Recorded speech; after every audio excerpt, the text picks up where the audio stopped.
Get it. Okay, I've got us up and running. All right. Well, welcome everybody. It looks like Roger is coming on board right now as well. Let's get things started. I'm going to turn it over to Greg for his thought of the day for Passover. Thank you. Can you hear me all right? Can you hear me? Yes. Yes. Okay. All right. Well, I put this together knowing that Passover is coming, and I think Kelly may put this in the bulletin. I don't know. I think so. So here we go. Passover 2025 and plagues. It is well known of the story of Passover and its message of freedom over slavery in the book of Exodus. What does it mean in 2025 as to today? Here are my worrisome plagues today. Number 1, the plague of everyday fear and hate. Number 2, the plague against common decency. Number 3, the plague against science and laws. Number 4, the plague against common sense. Number 5, the plague of having one's own religion. Number 6, the plague of speaking out for truth. Number 7, the plague of preventing free association. Number 8, the plague of pollution of the earth. Number 9, the plague of species extinction. And number 10, the plague of cowardice. May we remind us who believe in Passover of our own plagues and fight for freedom in our own lives in 2025. Amen. All right, Greg. Thanks. That was very nice and thoughtful. Appreciate that. I'll go ahead and get started with some of our announcements. One of the things that I have been hoping that we could do is have more activities out in the community to do some service opportunities. And so in 2 weeks, we're going to have our first Go Forth and Serve. So that gets us into the fourth part of the quarter here. But we want to get, we're going to do it at the Salvation Army Divisional Headquarters in Castleton. So drop in for coffee and donuts on Thursday, April 24th from 8 to 9:30 a.m. We are preparing blessing bags for the residents of the Harbor Light Center. For 75 years, the center has helped Hoosiers break free from addiction and transform their lives with an 83% resident success rate this past year. So I'm hopeful that others will be able to join us there to pull these things together. We will welcome Bob Bryant from the 500 Festival on Thursday, the 1st of May, to kick off the month of May on Zoom, and Liz Coit, the president of the Marion County Commission on Youth at the Columbia Club on Thursday, May 15th. With that, I'm going to turn it over to Steve with the basketball update.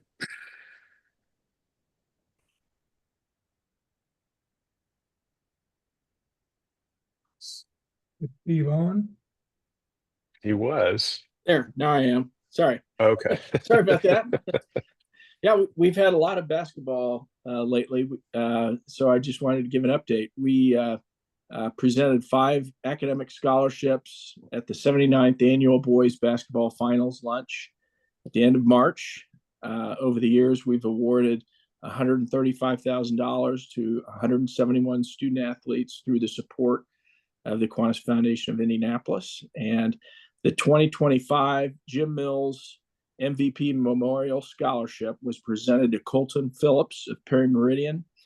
He has the highest GPA in his graduating class, 4.605, taking more than 40 AP honors classes. And then we had 4 other academic all-stars who received $1,000 scholarships. Nate Smith of Cardinal Ritter scored 1310 on his SAT and has a 4.1 GPA while taking 17 AP honors classes.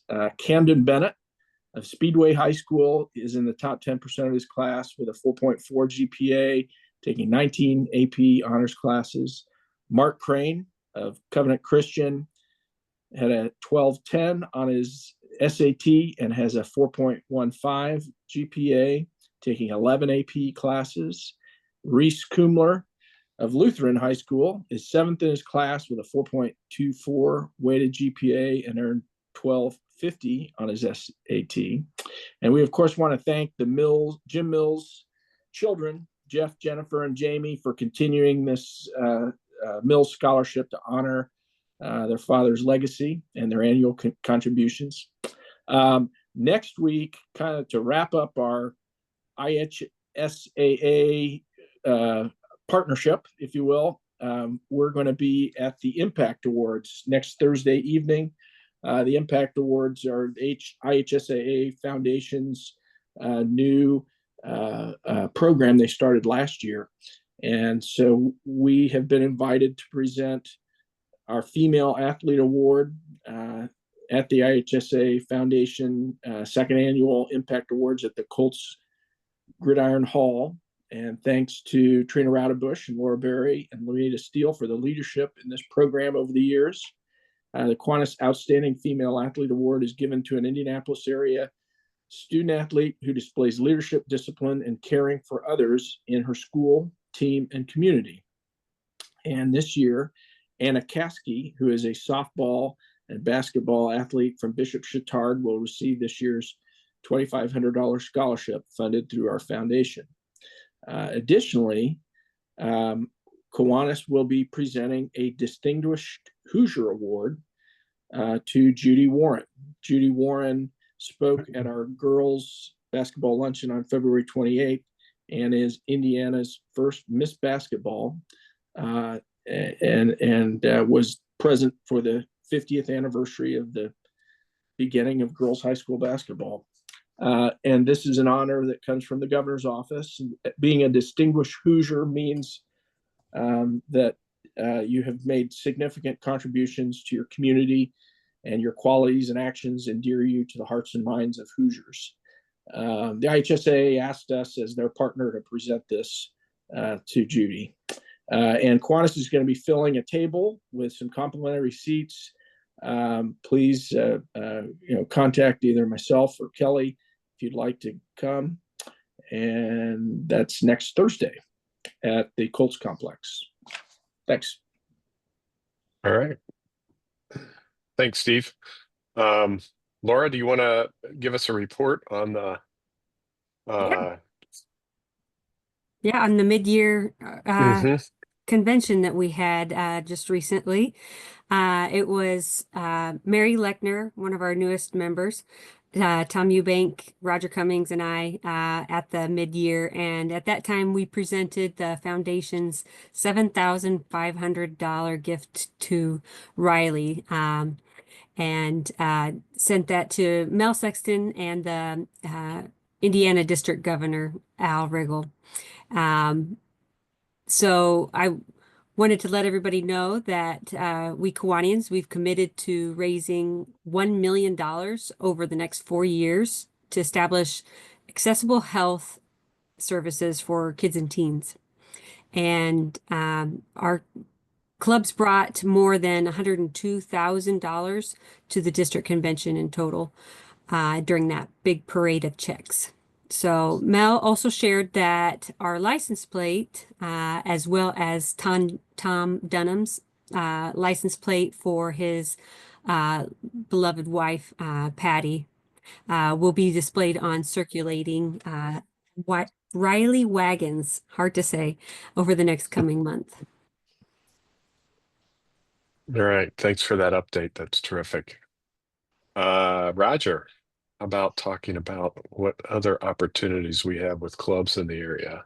Sure.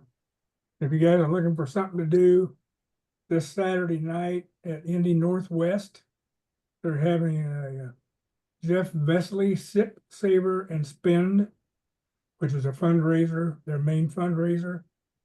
It'll be at the, it's the 26th of April, not this Saturday, at the Country Club of Indianapolis.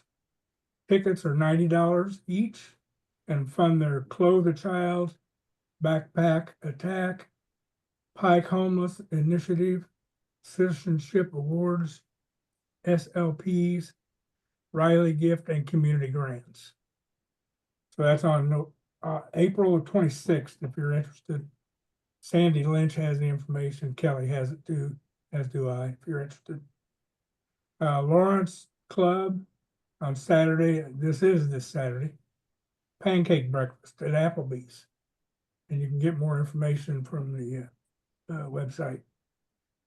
Perry Township has scheduled their golf outing for June the 12th at Smock Golf Course on the south side. One other thing going on is Marge Crouch from the Northwest or the Lawrence Club is trying to get a group together to go up to Lafayette Club on the 24th. I say 24th. I'll have to check that date. But if anybody's interested in going up there, I think it is 24th, Thursday, to their meeting. Marge Crouch and I are planning on going. I think Sandy Lynch said she's going to go. I've got to talk to Chuck Cotterman. He's there. He mentioned he might want to go one of these days. So it would be definitely a Kiwanis morning and day if we're going to Salvation Army in the morning, and then take a trip up to Lafayette for the noon meeting. If anybody's interested, let me know. And then I also wanted to share a few Kiwanians who we've lost recently. 59-year Kiwanian Tom Grinslade. Tom's father, T.E., also a member of the club and started their family business in 1922. About the time the Kiwanis Club started here.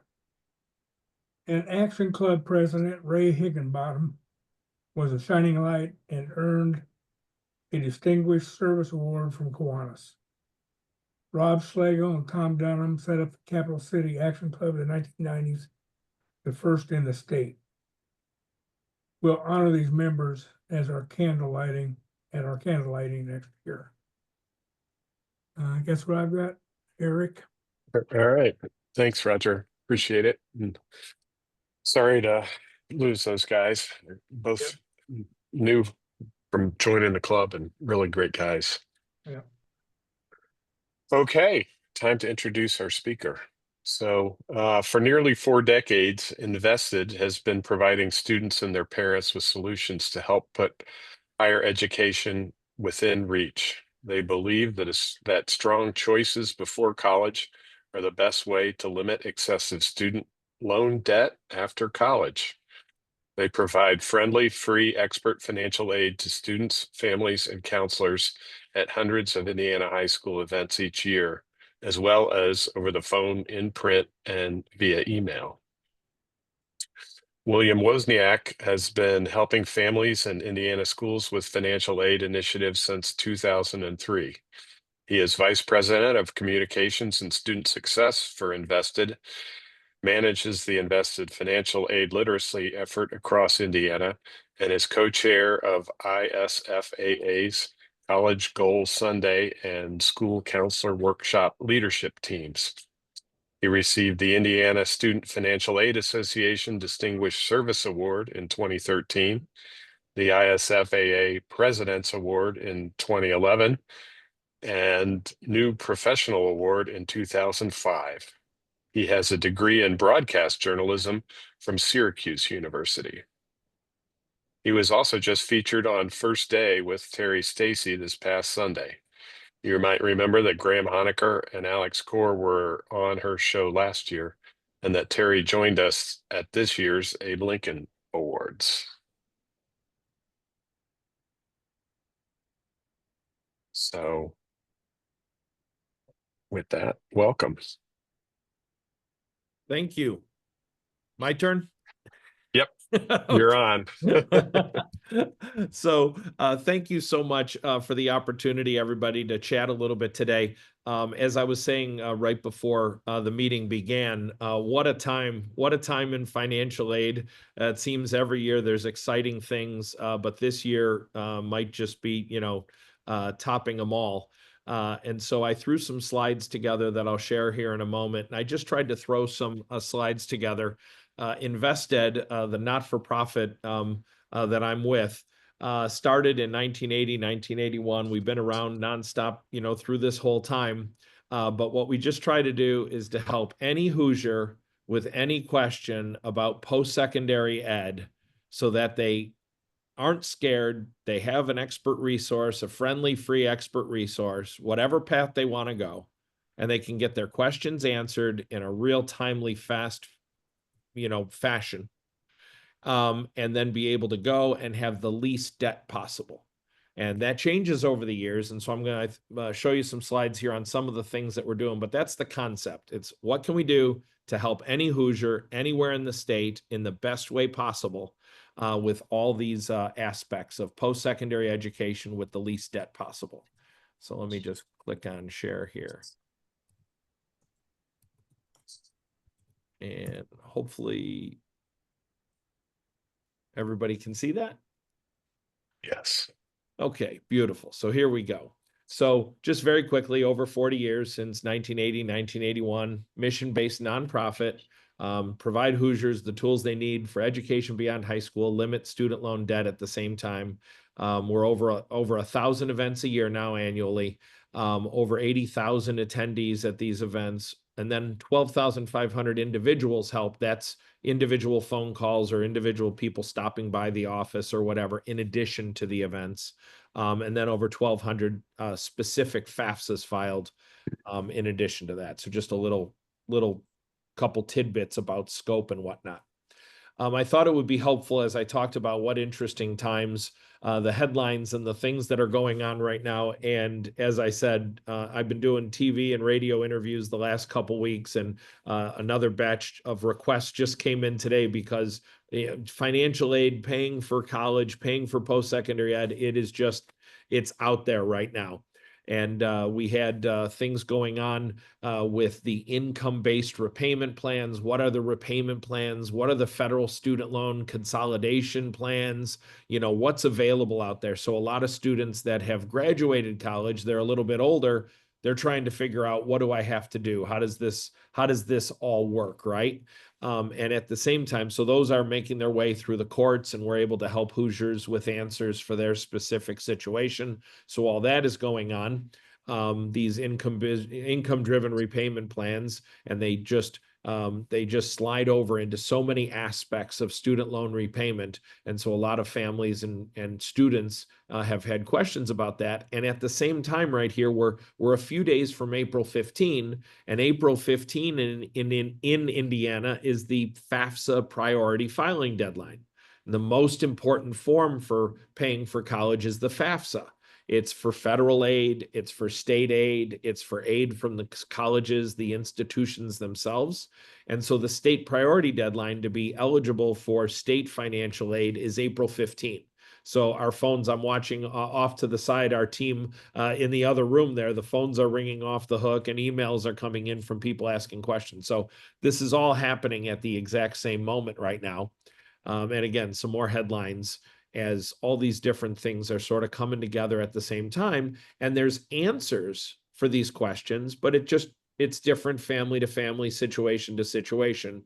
And so we're just trying to be that local option for people to get quick, friendly answers, not sit on hold somewhere for 3 hours and then get disconnected. So that's just kind of a role that we fill. So one of the things as we work backwards here, sometimes we go forward to back, sort of pre-college or what have you. And here we're sort of going backwards because so much of the news has been about student loan repayment right now and these income-based repayment plans and all of that. So one of the things that we do with those that have graduated, or maybe you know somebody that has graduated college, or they have some student loan debt or things like that, the families are calling us right now. What options do I have? What is available? I don't want to make a bad choice here. Maybe there's a better situation. Maybe I can be in a better situation. And a lot of times that's the case. And so on the backside, after graduation, after college, we do what's called a student loan checkup. And so we help people with which loans do I have are federal, which loans are private, because the options are different with what you do with those loans in most cases. So we try to help them unpack what they have so they can kind of get a handle on what they're looking at. What are the balances you're looking at? Interest rates, what are your goals for repayment? Sometimes people have certain goals, which is great, but they just can't make certain monthly payments. Or vice versa. They might have gotten a promotion, or they came into some funds and they want to make this debt go away faster. What options do I have so I make the best choices, right? Things like that. So we discuss the options the borrower can make so then they can make educated decisions. What are the repayment options currently available? Do some loan simulations with them. What are the pros and cons? Things of that nature. So we call that a student loan checkup. We also work with the colleges across the state. Over the last few weeks, we've been having a lot of fun going to visit some of our friends at the different colleges as we get ready for the year. It's mid-April now, so the students that are going to be freshmen coming up in the fall or going back in the fall, right now they're getting ready. What are they going to do? How are they going to pay for the upcoming year? And so we work with the colleges and talk with the colleges. We supply a tool at the colleges. You see it on the college websites across the state so that students can actually shop for their student loans, actually see rates like you would on Travelocity or something for a flight or booking a hotel and stuff like that. And this just isn't something that exists in other states. So we're very happy to make that tool available and that functionality available for all these students across the state and the families trying to make decisions.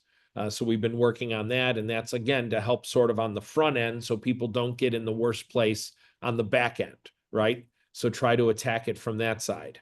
And then going to before students get to college or sort of during high school, if you will, or maybe even middle school in some cases, we work with the schools on these different types of events. We call it, our planning ahead. What's the process as we look ahead? We talk to families of ninth graders and 10th graders all the time. They're like, what should we do? What can we do now? What possibilities exist for me right now? And then the senior year of high school, more of the financial aid nights, as we call them, or the FAFSA completions, you file that FAFSA the senior year of high school, and then each year that you continue on in college. And so we go to the high schools and we talk about, okay, it's senior year. Here's what you have to get done. Here's what the colleges want. Here's what needs to be done. Here's the deadlines.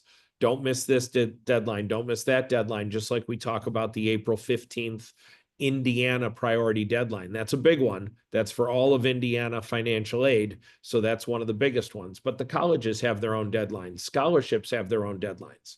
So we want to make sure that people don't miss out on that just because of a deadline. And it happens all the time. And then finalizing financial aid. So they get these award letters from 4, 5, 6 different schools, and they're not always the clearest thing, and they're not always as simple as maybe we would like. And so families get confused, especially the first time a student in the family is going to college. And so families get confused. They're not exactly sure what are grants, what are loans, how much would I have to borrow here? What are some of the terms and conditions that we're looking at? So all the way from college is 5 or 6 years away, but what can we be doing? To college is 2 years away, what should we be doing? To college starts in 6 months and I haven't started to prepare. So we try to come at it in each of these cases and help in each of these ways. And so we partner with over 300 high schools in Indiana currently to provide these services and help the families. So we cover the entire state and we enjoy that very much. One of the other things is we kind of work backwards. One of the first steps, and we talk about this a lot as how important this is, the choosing a career path. A lot of times we'll get calls from students or families and they just want to talk about college X or college Y, and they've kind of picked the college, but they're not sure what they want to do. They're not really sure about what major they should take, but they kind of know the college. And it made me think about the discussion a little before I started here about the basketball part. I think sometimes maybe the NCAA brackets might make them determine which school they're set on before maybe looking.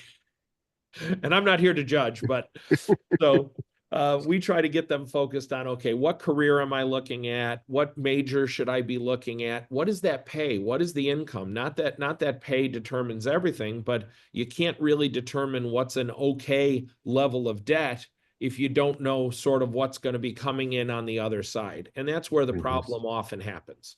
People get sideways with the amount of debt versus the job or the occupation that they're looking at. And so there's great tools out there that show what that field, what that pays, what you can kind of think of as far as salary. And that really helps us when we're working with the family, looking at the net price of the college, what's really the amount of debt that might have to occur here. And then you can make some educated decisions. But it all starts with the career path. We love interest inventories where the student kind of sees what things they most are drawn to, and then look at the career path with these wonderful tools and websites that I have there on the side. We don't like to reinvent the wheel. We'll create stuff that needs to be created, but if there's wonderful programs and sites out there, we're more than fine with people taking advantage of the great resources that already exist.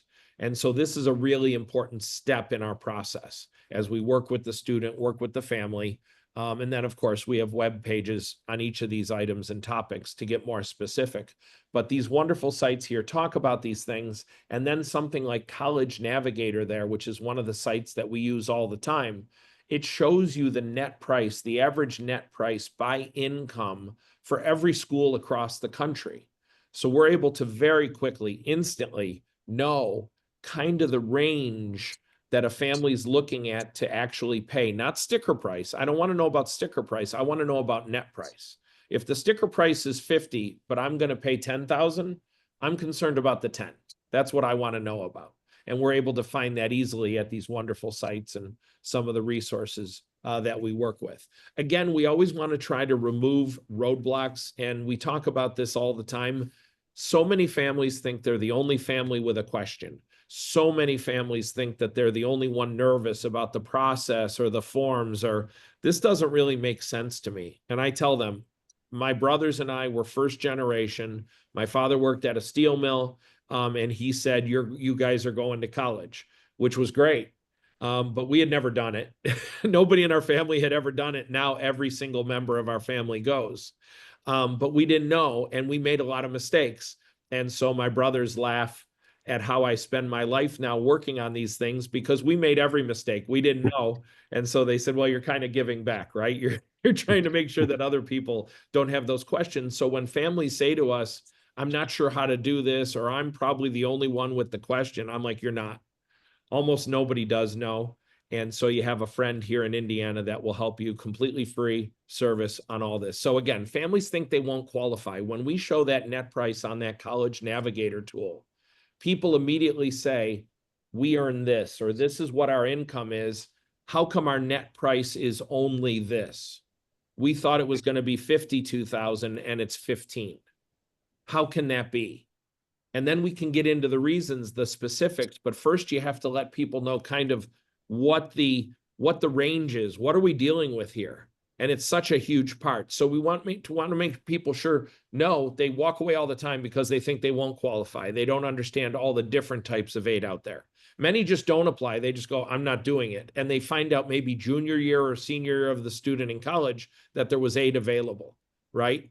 And so we don't want them to skip out on it, or they just don't want to file the form. They've heard the FAFSA is a pain and they don't want to file it, and they walk away from money that they wouldn't have to borrow or use from savings.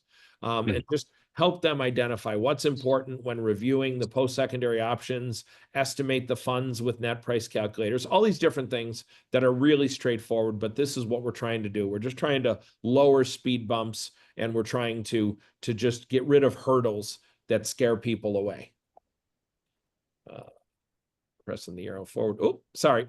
It just took a moment there.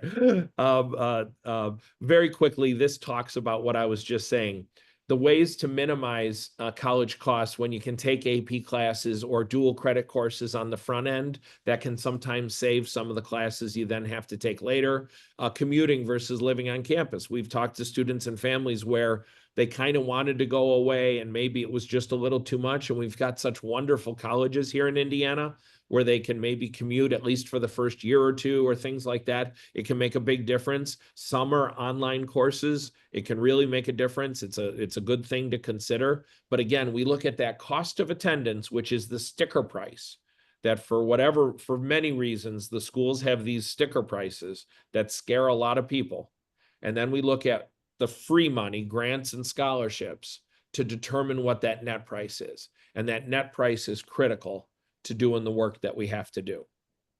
And then here is just a real friendly, colorful award letter that I'm showing there. And oftentimes the colleges don't have something this pretty.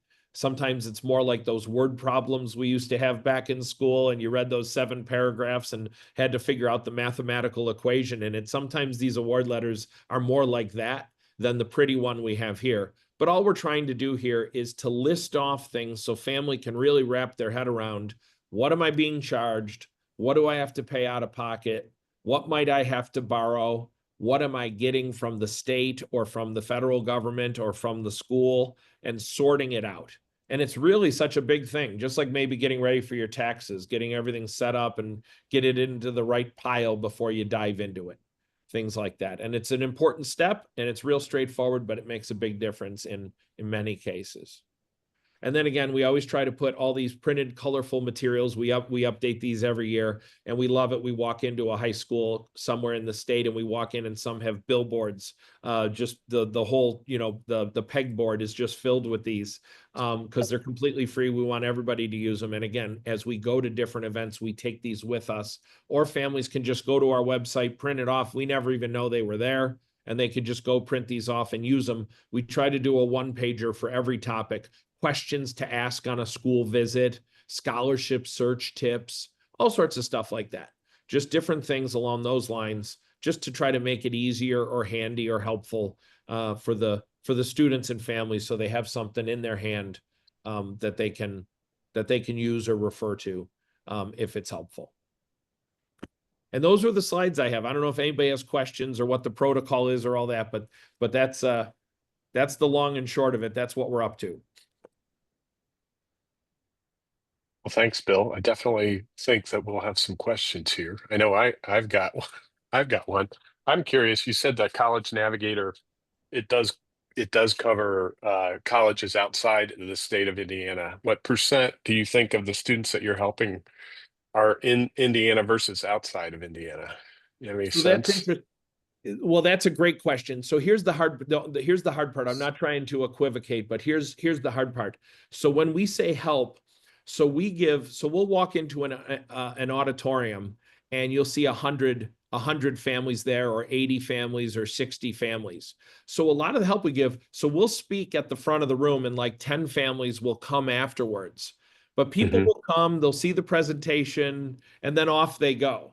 So in a lot of cases, we don't know. They get the information they need, they jot it down, and then off they go. So that's one of the beauties of us. You kind of come and you go a la carte as you want to. So in all fairness, there's a lot of families that sit in the event. They do a survey. They say, this was awesome, thank you so much. But then we don't exactly know where they're off to. But on the other side, I can tell you this, a significant portion of the calls that we get, or the emails that we receive, or when we interact, families often get nervous when they're going outside the state, because they're walking away from all this aid here in the state. And so a lot of times they have more questions, because they're going to, the price can definitely go up as they're leaving home, as they're heading outside. So I think that sometimes spurs more pressing questions, for sure. Okay. And does the site indicate, like our daughter went to the University of Cincinnati, and they had reciprocal in-state tuition just for Marion County and the surrounding counties. So does that get factored into that? Well, and we hear this all the time. So we speak right on the border there. So we speak at the border counties right there by the University of Cincinnati. And I know that many of those counties have such an arrangement, as well, right along the border there. So that's a thing. On the College Navigator site, you will see it's aggregated information for their previous year, and it's of all their students. So that would be a little more granular, and that would be an important thing. We always say, in the end, work with the financial aid office. And what we try to use College Navigator for is when you're trying to get from 100 schools to 10 or 20 schools to 5. And then what we really love, when somebody has a manageable amount, then we really want them to connect up with the school, because the school can quickly say, hey, wait a minute, we have this, or we have that, or we have a new thing that we offer. You always want to make sure that they have the opportunity to make that available. So this is a little more aggregated than that, but that's an important thing that we don't want anybody to forget about. That's why we say, when people say, oh, it's going to be 30 grand or 40 grand, it might not, for very good reasons. Yeah. Okay, thanks. Any other questions? I've got a question, Eric. All right, Roger. Yeah. William, your reaching out to all these high schools in the state, how big a staff do you work with? And do you have a central office? Or are you located around the area? So Roger got to the number one question that we get when they hear about all that we do. So we have 8. We have a team of 8 right now, and we have been really busy. We're hiring 2 more folks right now, doing wonderful interviews. And I can tell you, and this group would appreciate this very much. It is fun when people have this passion, the teacher passion, and all this. And when we tell them how we are focused on the needs of the school, we are focused on the needs of the family, and what helps them most is being there, being in that auditorium, being in there to interact and all that. And don't get me wrong, we do a lot over the phone, we do a lot of email.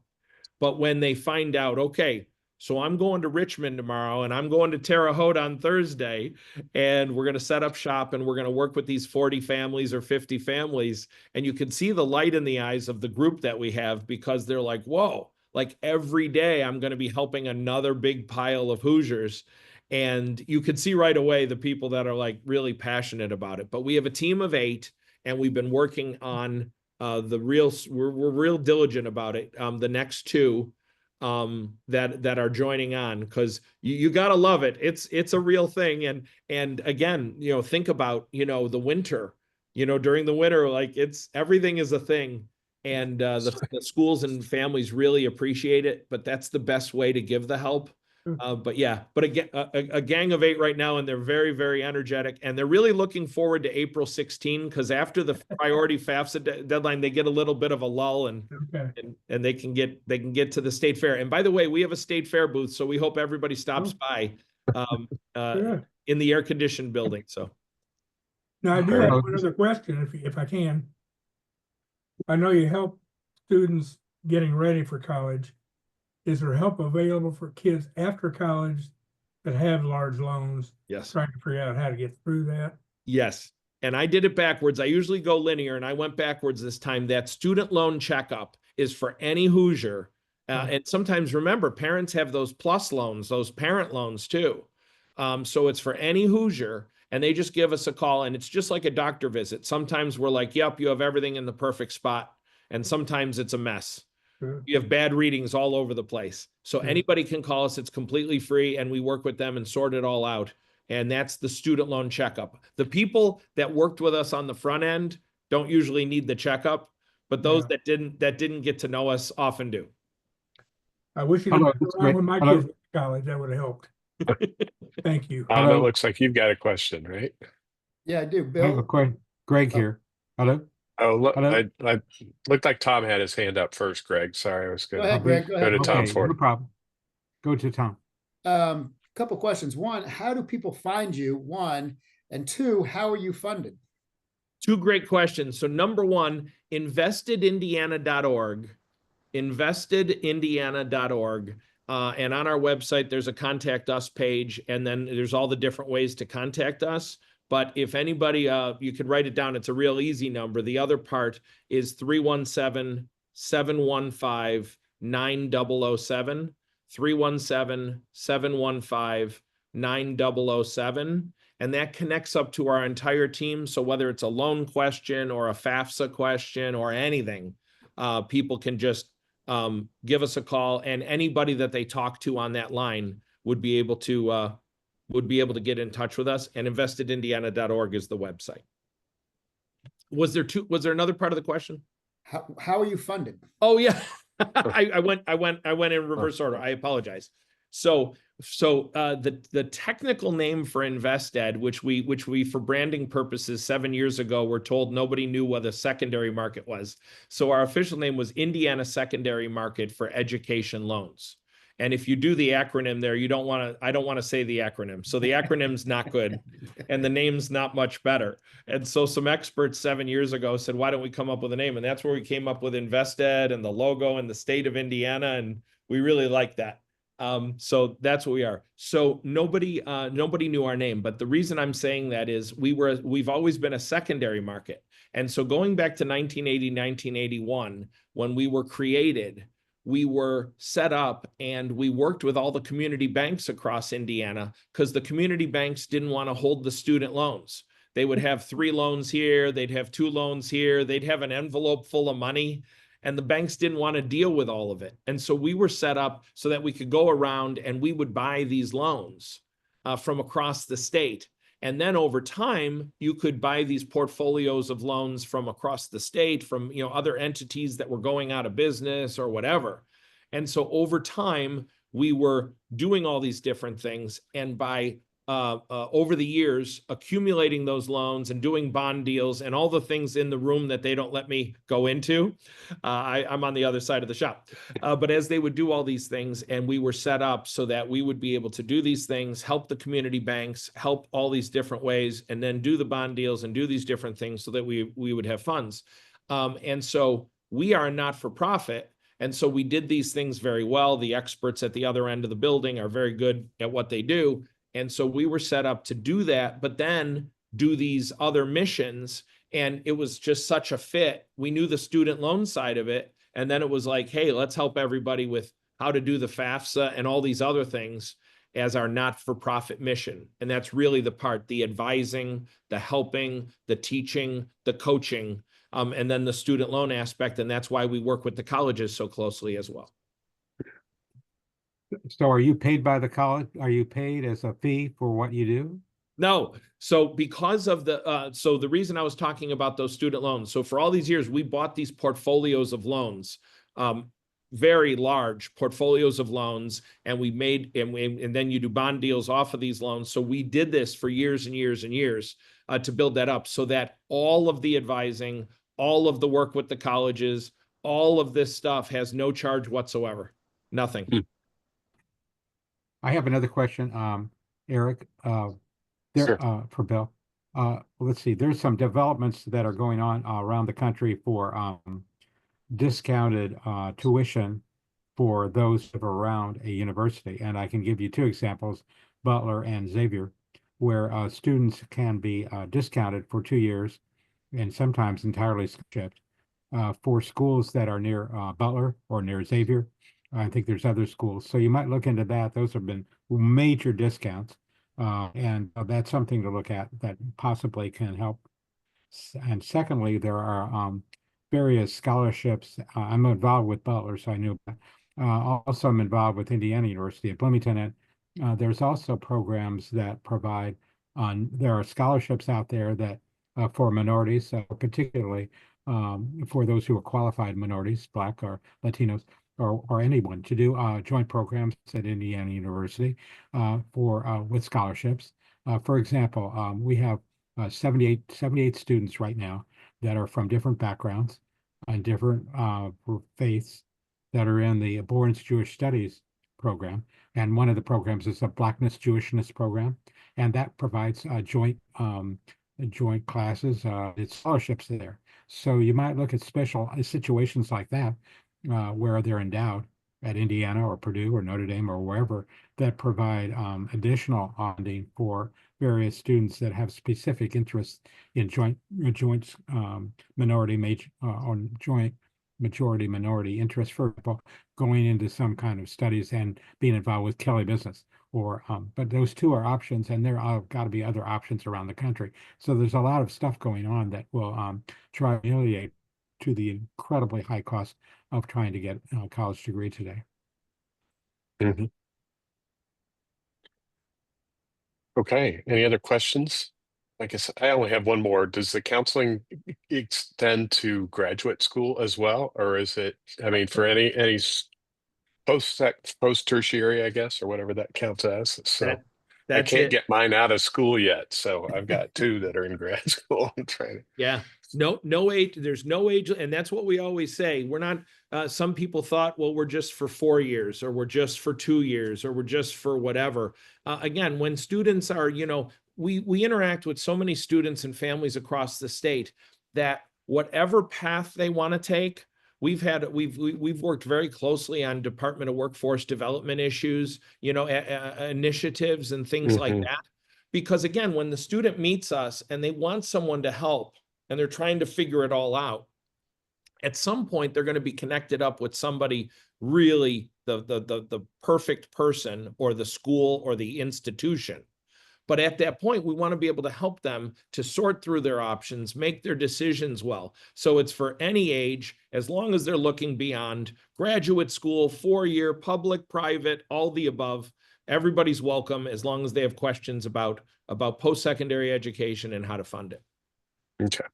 I've got a question. Raises another question, Eric. That raises another question for me. Are you going, Bill, into some of these high schools, to these senior classes who are concerned? Do you actually go to these schools looking for students that would qualify for scholarships and grants?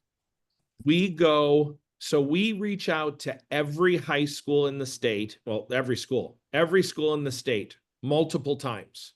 And like I said, we're now connected with over 300. We're now partnered with over 300. So we're not at all of them, but we're at over 300. And then we give a buffet of options, and the school determines what we're going to do with them. We're the guest, they're the host. So we put everything on the buffet, and then we go where they allow us to. We give suggestions, but in the end, they're the host, we're the guest. I get it. And thank you. And you had heard about Butler and Xavier and what they were doing. Yeah. Oh, yeah. Thank you. So many wonderful things out there. Steve, you had a question? Yeah, Bill, I have a question about the types of scholarships and just some advice from you. So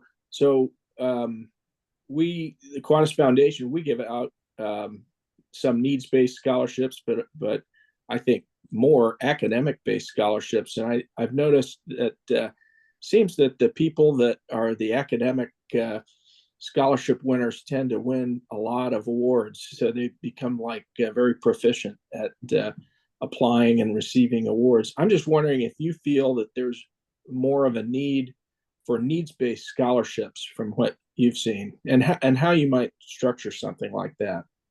We could do a whole separate session. We could do a whole separate session on what you just said there, Steve. But the long story short, we see both. There's people that are in the lower income groups often think that they're not welcome and they're not going to get aid. And that breaks our heart because there's so much based on income, needs-based. And so the fight I have there is, let's get the FAFSA done. Let's get connected up with the school. Let's get to work. And so many times the family is like, I didn't know, as opposed to this item, this grant, that scholarship, this or this. When they get to the number and they realize so much of it can often go away because they have low income. And then we get into the particulars, the ingredients in the sauce, right? But we get to, let's make sure we understand this is doable and really quantify what the amount is and really go at it there, and then get into the particulars. And so again, when we talk about the needs-based, there's a lot of different needs-based. There is. And then, as you pointed out, and then there is absolutely those, if you look at the map of aid, when you get to higher income groups at the end, there's an uptick, which I think points, Steve, to your point, that there are students that are doing very well academically, they're doing strong, and they are doing a good job of finding that aid. So I think that backs up your point. But again, what we really try to work with is to let people know there is needs-based, there is other pick out of the hat stuff, and there is academic-based, and then work into what fits for each family. And that's where we get into more of the one-on-one coaching and all of that, if that makes sense. I have another Okay. one. All right, Tom.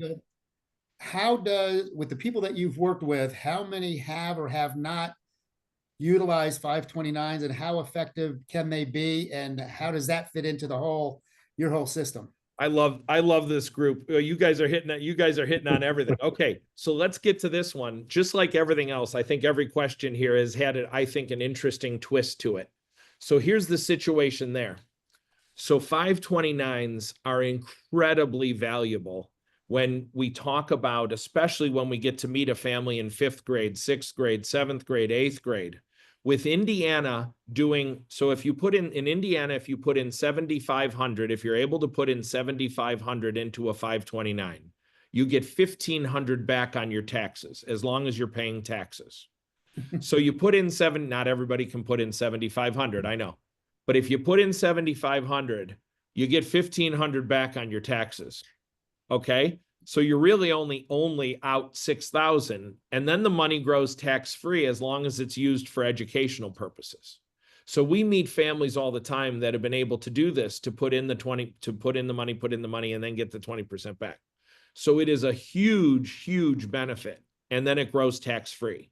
And we get into two sort of camps: the ones that are knowledgeable about the 529 option, the ones that were able to make aware of the 529 option, even if they can't do 7,500, maybe they can do 2,000 or 3,000, and we make them aware.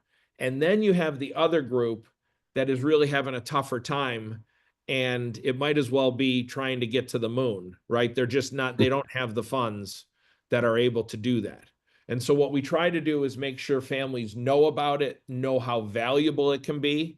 And at the same time, with families that just really can't do that, try to make them know, hey, there's other options, the need-based stuff that is out there for them. So there's really something for everybody across the buffet, and we just try to let people know best what's there for them. It's a great program for those that can do it. Mhm. All right. Well, with that, we will offer you our gratitude. I'm going to, the Kiwanis Foundation of Indianapolis will make a donation in your honor to the Riviera Club Foundation for their water safety education and learn to swim programs for low-income youth. That is awesome. Who are at the kids are highest risk. swimmers. Yeah, exactly. My kids are swimmers. So thanks very much for joining us, and we really appreciate it, Bill, the insight and everything that you're doing to help here in Indiana. So, Thanks, everybody. Thank you. Thank you. I will close the meeting with the One Indiana signboard. So this one actually wasn't on the signboard, but I really like it. So where do bad rainbows go? To Prism. To Prism. It's a light sentence, but it gives them time to reflect. So, and I will also just remind you that there won't be a Columbia Club lunch next Thursday, since we'll have the Impact Awards that night. So thanks everybody for joining us. Eric, thank you. And happy Passover to everyone. Goodbye. Right. Thank you. To you too. Thanks, everyone.